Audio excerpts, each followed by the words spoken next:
Thank you for tuning into Hard News TV4. I'm your host, Terry Lynn, and this is the channel where truth is like archaeology, and every day we're digging for it. Today is January 9th, 2021, and I just want to encourage y'all. Yes, we see dangerous and perilous times are here, but Jesus Christ forewarned us that it was going to be here. He says, marvel not that the world hates you. It hated me before it hates you. And then he says, do not let your heart be troubled and do not be afraid, for I have overcome the world. No matter what we have to go through, we win in the end. So that being said, let's get into our top 10 for today.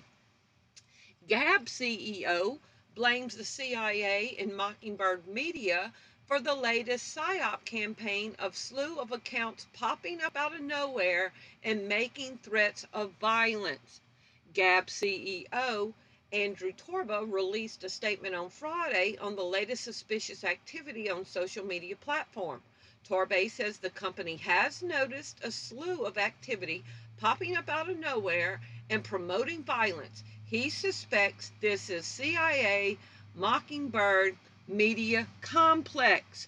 Now, we've talked about Operation Mockingbird a lot on this channel. I've done a lot of videos on it, but let's just do a quick review on it. So if you go to Wikipedia, it says Operation Mockingbird is an alleged large-scale operation of the U.S. government and CIA. Operation Mockingbird is an alleged, okay? But when something has been proven, it's no longer alleged, it's proven.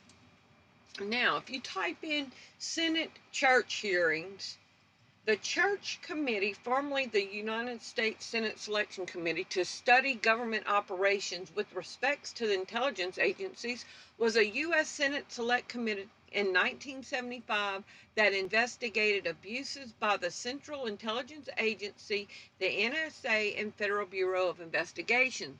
Senate.gov. The Church Committee. The hearings examined CIA Biological Agents Program. Okay, it investigated the CIA spying on Americans. It revealed the CIA heart attack gun. Well, let's look at this archive.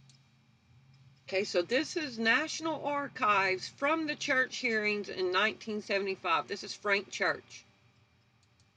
Let's see if we can... I thought that it was a matter of real concern that planted stories intended to serve a national purpose abroad came home and were circulated here and believed here, because this would mean that the CIA could manipulate the news in the United States by channeling it through some foreign country. Now, we're looking at that very carefully. Do you have any people being paid by the CIA who are contributing to a major circulation American journal? We do have people who submit pieces to American journals. Do you have any people paid by the CIA who are working for television networks? This, I think, gets into the kind of getting into the details, Mr. Chairman, that I'd like to get into in executive session. At CBS, we had been contacted by the CIA. As a matter of fact, by the time I became the head of the whole news and public affairs operation in 1954, the ships had been established, and I was told about them and asked if I'd carry on with them. We have quite a lot of detailed information, and we will evaluate it, and we will include any evidence of wrongdoing or any evidence of impropriety in our final report and make recommendations. Do you have any people being paid by the CIA who are contributing to the national news services, AP and UPI.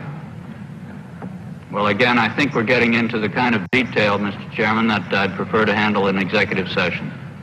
Senator, do you think that you named the news organizations in your final report? That remains to be decided. I think it was entirely in order for our correspondents at that time to make use of CIA agent chiefs of station and other members of the executive staff of CIA as sources of information which were useful in their assessments of world conditions. Would you say that continues today? Well, I would think probably for a reporter it would continue today, but because of all of the revelations of the period of the 1970s, it seems to me that a reporter's got to be much more circumspect in doing it now, or he runs the risk of at least being looked at with considerable disfavor by the public. I think you've got to be much more careful about it. So, senators said, yes, they had people that worked for the CIA that were on payroll to plant stories. The head of CBS said that it continues through today at that time. And Anderson Cooper, who was anti-Christian, anti-conservative, it's well documented that he served 2 summers as an intern at the CIA. On CNN.com, it says he had internships, including at the CIA. So we can assume that he is a plant. Okay? And what did the Gab CEO say? He thinks that Operation Mockingbird and the CIA are running a PSYOP on social media accounts because new accounts are popping up everywhere out of the blue that are promoting violence. A PSYOP. We've talked about this. Now, I want to show y'all this short clip, and I still got 9 more articles to get to. But this is Larry McDonald, who was from Georgia, and he was a representative, and he died in an airplane crash in 1983 at the age of 48 years old. And there's speculation that the CIA took down his plane and killed like 200 other people to shut him up. Well, I'm going to let y'all hear just a small clip of him being interviewed 4 months before he was killed, exposing the CFR, the Trilateral Commission, the New World Order, and look at smug Pat Buchanan sitting right there next to it. So listen to this short clip.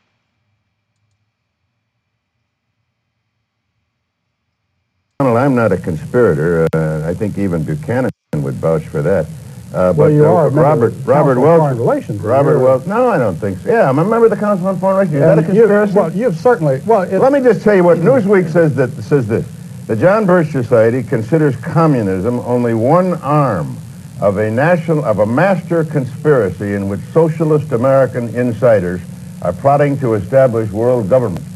Now, it also says, and here's Director John McManus, that's your public relations director, saying that former Secretary of State Alexander Haig and CIA Director William Casey are 2 of these master conspirators who are plotting to establish world government. Now, what do you say? That kind of silly, asinine statement is what makes people laugh at the John Birch Society. Well, Tom, I'm sure being a long-standing member of the Rockefeller apparatus and as a member of the Council on Foreign Relations of long-standing, you're fully aware that there is an elitist core in this country that has seen value in subsidizing communism, of protecting communism. It has? Sure. You're accusing me of subsidizing communism? No, I'm saying because that I happen to belong to a there is an elite core. Study group? No, wait a minute. There is an elite core in this country that has dominated American society. Well, I'm not one of them. Let me Trilateral Commission. The Trilateral Commission, Council on Foreign Relations. State Department, I suppose. Well, let's face it, they've dominated the State Department for 40 years, and pretty much openly All right, so. but what are they trying to do? Well, their objective is to try to bring about a gradual transition in our society, a dissolving of sovereignty, and a moving steadily to the left on the political spectrum. Well, who are they? The elitist groups that I mentioned, particularly key individuals and policymakers in the Council on Foreign Relations. Is the International Monetary Fund part of this? Well, I would say the International Monetary Fund has certainly been set up for the purpose of facilitating. International Monetary Fund, the IMF. Let's keep going. That transfer of sovereignty and transfer of wealth on the road. All right, we to elected something. Mr. Conservative. Let me just finish the point, Right. because otherwise we're going to have a lot of unanswered questions. That you are looking at a group that has worked to bring about the dissolution of national sovereignties on the road to world government. And certainly you're familiar with local professor Carroll Quigley, who has been part of your club, in which he admitted all this. And he said in his book, Tragedy and Hope, the only thing I disagree is that we've worked to keep it a secret. And you see Arthur Schlesinger Jr. writing way back in 1947, says, yes, this is the hidden policy of America. But we can't tell the American public because they're too unsophisticated to see the value. What is the instrumentality of world government? What is the Of all the instrumentality through things which... to say about Arthur Schlesinger, that's the silliest statement I ever heard. He never made anything like that. Well, let me suggest that you read the May-June issue of the Partisan Review of 1947, Tom, and you can read it for yourself. It's called Arthur Schlesinger Schlesinger said there was a Manifesto. conspiracy to promote communism? He didn't use the word conspiracy. He said the objective what was to kind of bring about... nonsense is this? Let me finish. I'll tell you. He said that the objective, the secret policy, which we can't tell the American public because they're not sophisticated enough to see the value, is that through a steady result of erosion of new deals, we bring the American society steadily to the left, and through a sound concept of benign containment, we merge into the vital center of the socialist left. Those are his words, not mine. You think John Kennedy was a member of that conspiracy? No, let me ask you this.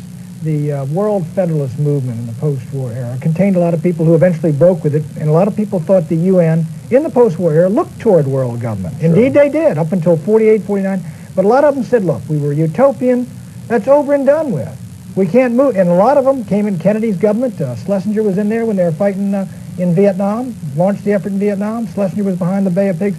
In other words, look, isn't there some move that occurred in the post-war era that now has been dissipated because nobody believes in the utopian ideal of world government anymore? Well, I think there are those that realize that moving straight from a prototype of the United Nations into world government perhaps is tactically impossible.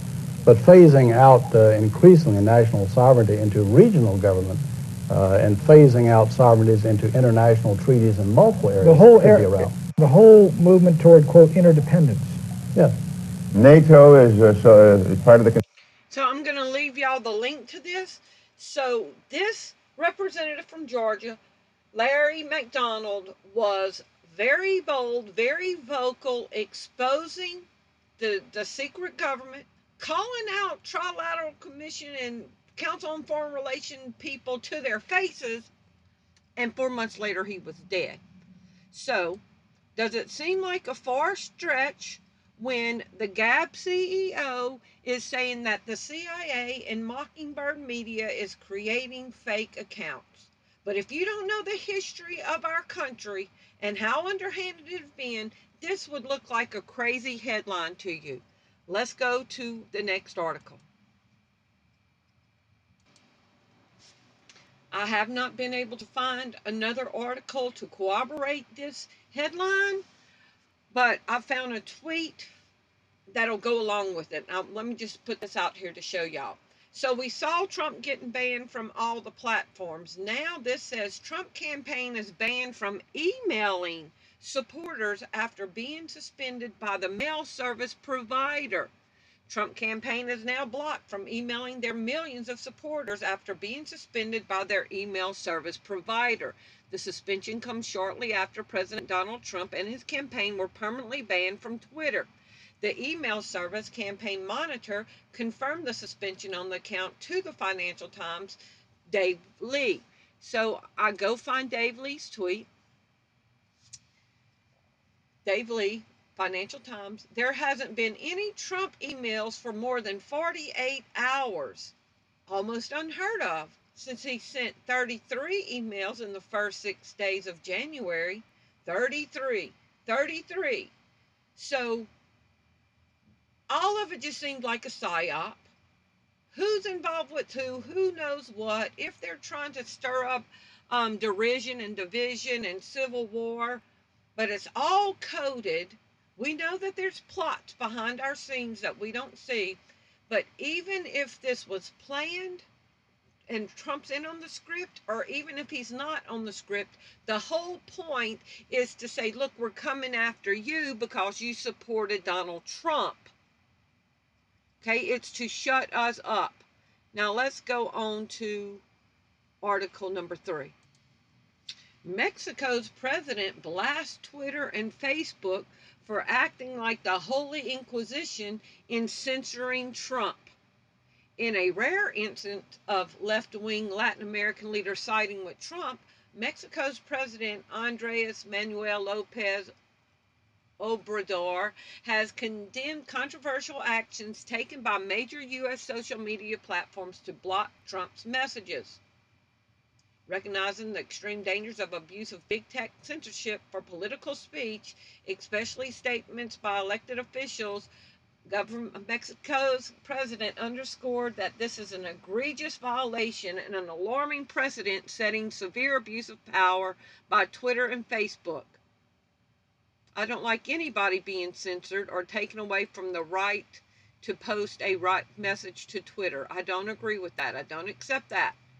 So, article number 4, I'm not even going to attempt to say her last name, but supermodel Emily, Facebook banning President Trump gives big tech the most power,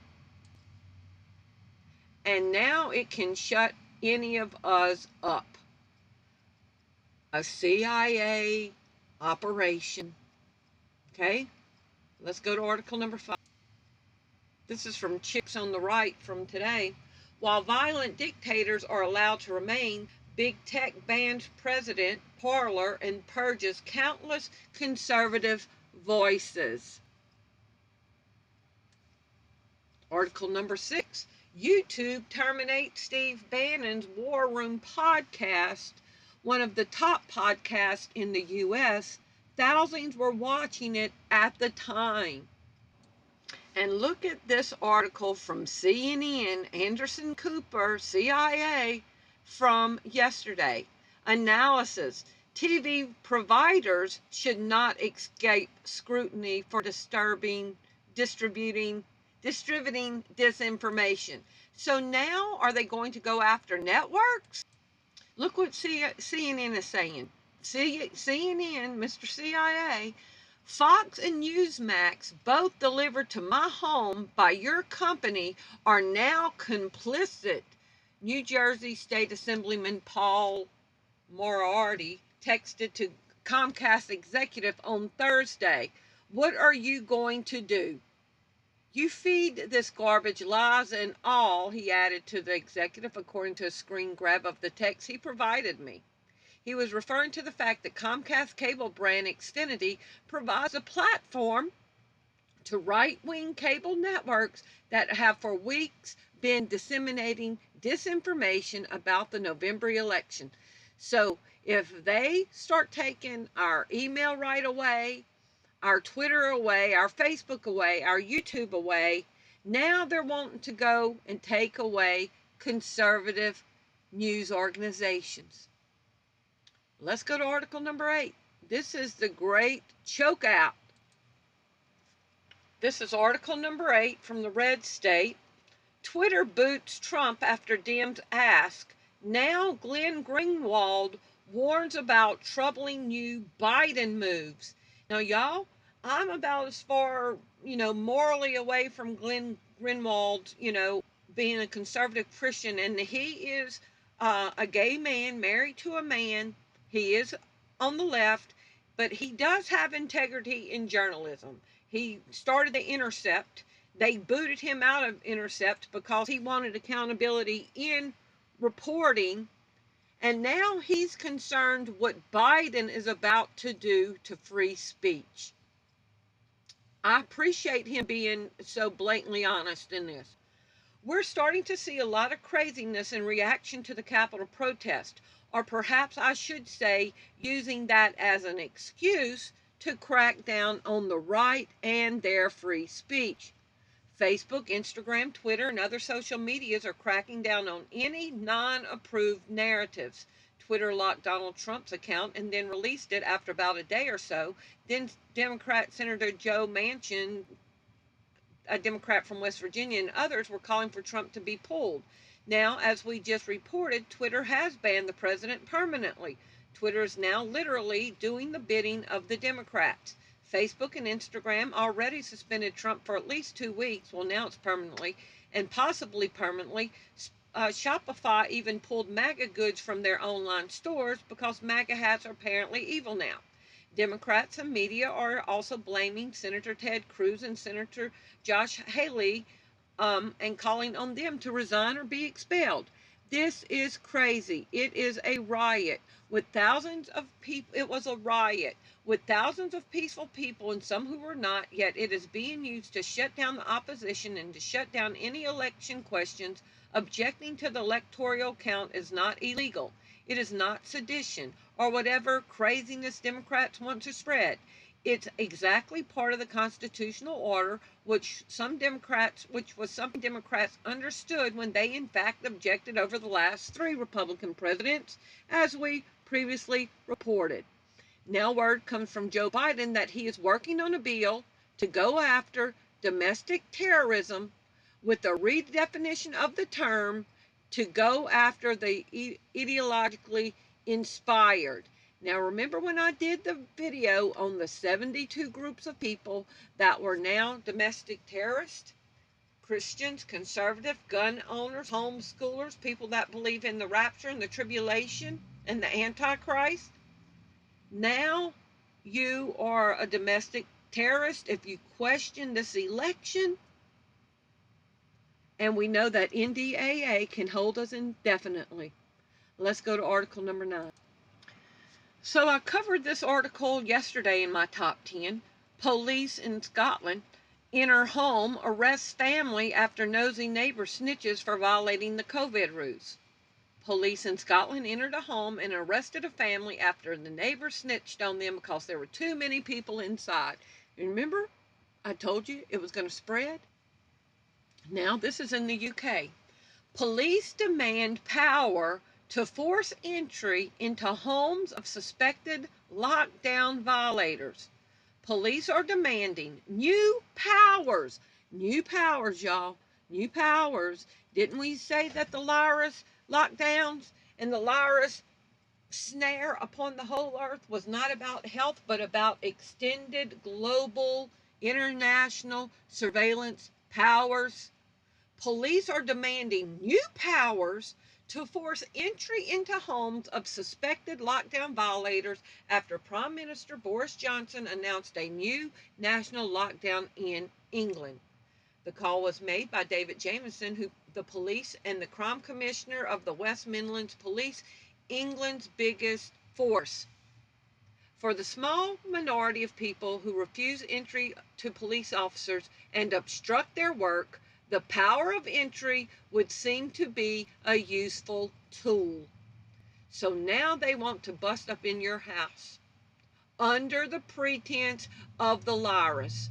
And what other new powers are they going to want to enact to push their globalism on us?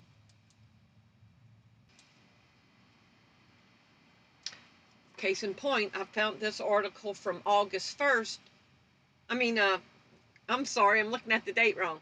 From January 8th, 2021. This is out of France. I forgot they do the numbers different.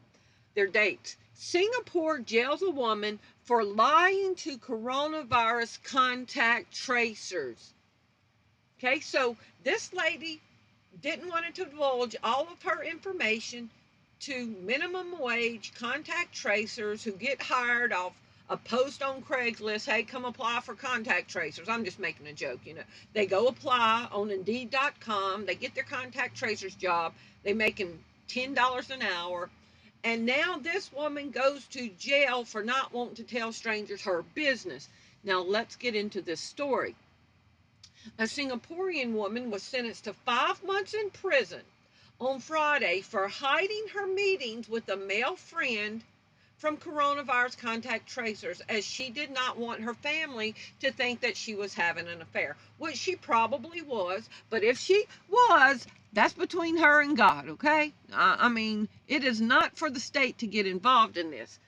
O.B. Hayek, 65, met a close friend, a 72-year-old man named Liam Kahang Hong, 5 times in the weeks before testing positive for the virus in February, but deliberately withheld the information from the health ministry's contact tracers, court documents said. she did not want her family or Liam's family to find out that they were going out so frequently, so she thought that their family and friends would suspect that they were in a romantic relationship and spread rumors about them being an extramarital affair. Okay, so contact tracers. Oh, look at this part I just passed up.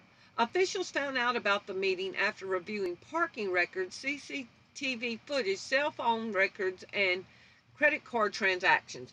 But I bet they're just tracking them by their phone, and because I know some stuff about surveillance. But so, do you see the people that can get killed by people getting arrested for, quote, lying to contact tracers, not wanting them to know who they've been around? So this man might wait for his wife to get out of prison in 5 months, and he's still PO that she's catting around on him, and he might kill her to take vengeance on him. Because some people's jealous rages don't go away. They just fester and get worse. So now they're putting this lady on blast. Put her personal business out there could cause domestic problems. And do you think it's going to be just limited to her? They have to start somewhere. And look at the last article I'm throwing in for free. This is from late yesterday. FBI raids Tennessee lawmakers' offices and homes.